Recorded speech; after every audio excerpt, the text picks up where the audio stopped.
Let us journey together to a small village, nestled in a valley between the mountains. In this village lived a young girl named Sigrid. She was no ordinary child, for she possessed a gift that had been passed down through 7 generations of her family, the ability to see what others could not. The hidden folk, the huldra in the forest, the nisser in the barns, the great grey trolls that turned to stone beneath the morning sun. But Sigrid carried a sadness within her heart. For 3 long months, winter had held the land in its grip, and her beloved grandmother, the village's eldest storyteller, had grown weak and frail. Each night, Sigrid would sit beside her grandmother's bed, holding her cool, papery hand, watching her breathe in shallow, troubled sleep. "She is lost in the grey lands," whispered Sigrid's mother, stirring the pot over the fire. "Between waking and sleeping, between this world and the next." The village healer had tried everything: warming broths, healing herbs from the summer's gathering, prayers to the old gods and the new. But nothing could bring the light back to the old woman's eyes.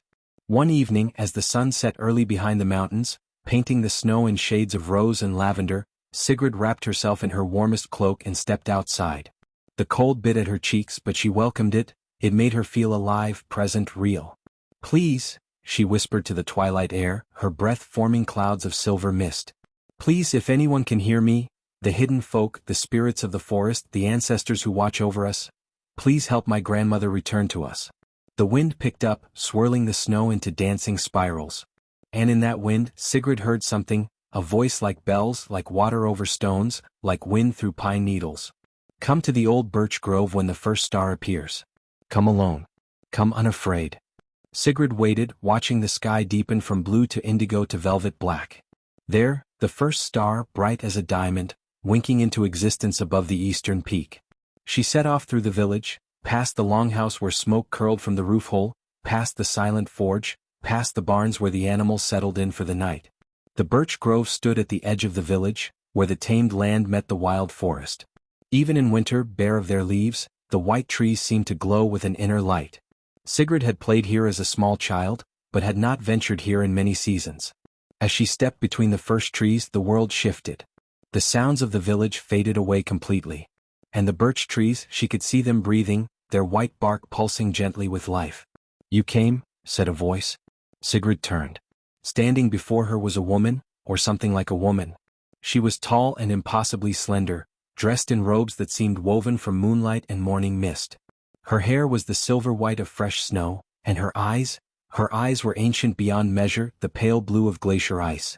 Are you one of the huldra?" Sigrid asked, her voice steady despite her racing heart. The being smiled, a sad and beautiful expression. "I am older than the huldra, child. I am older than the mountains themselves. I am called the Frost Weaver, and I have watched over these lands since the first ice came down from the north. Your people once knew me well, left offerings of cream and honey at my stones. But the world has forgotten much."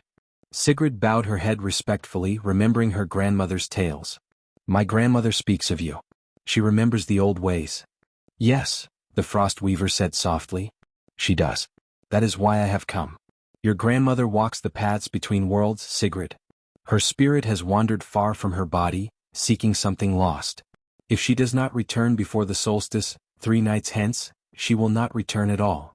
Tears pricked at Sigrid's eyes, freezing on her lashes. What did she lose? How can I help her return? The Frost Weaver stepped closer, and Sigrid felt the temperature drop, saw her breath crystallize in the air. But she did not step back. "Your grandmother has lost her song, child. The song that has sustained her through all her years, the lullaby her own grandmother sang to her, the same lullaby she sang to your mother and your mother sang to you. In her confusion, wandering between worlds, she has forgotten the words, forgotten the melody. Without it, she cannot find her way home to her body, to her life, to you. Then I will sing it to her." Sigrid said quickly. "I remember it. I can."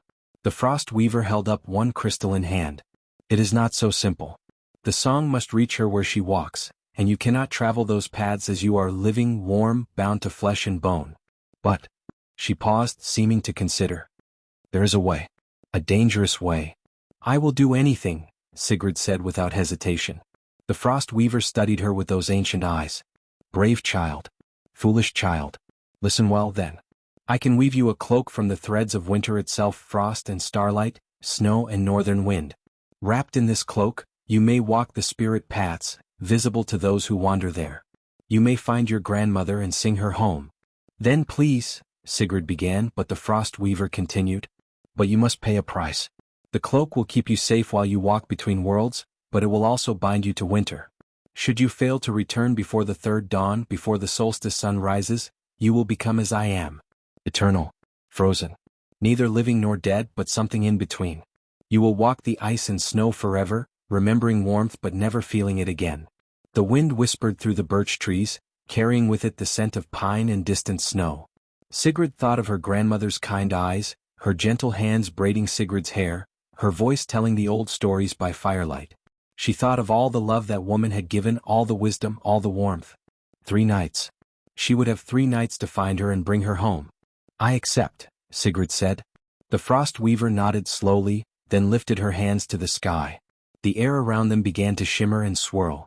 Snowflakes appeared from nowhere, spinning faster and faster, weaving themselves together in intricate patterns. The northern lights descended from the heavens, green and blue and violet, their light threading through the snow like silk through a loom. Sigrid watched in wonder as the frost weaver worked, her fingers moving in patterns too complex to follow, singing in a language older than words. The cloak took shape before them, gossamer thin but strong as iron, shimmering with all the colors of winter, adorned with patterns of frost that shifted and changed like living things. When it was complete, the frost weaver draped it over Sigrid's shoulders. It weighed nothing at all, yet Sigrid felt its power immediately, a cold clarity, a sense of being both more and less solid than before. Remember, the frost weaver said, fastening the cloak at Sigrid's throat with a clasp made of ice that would not melt. 3 nights. Find her, sing her home, and return before the solstice dawn. The paths between worlds are many and strange. Trust your heart, not your eyes. And Sigrid, do not let go of who you are. The gray lands have a way of making one forget. I understand, Sigrid whispered. Then go. Walk between the birch trees and think of your grandmother. The path will open.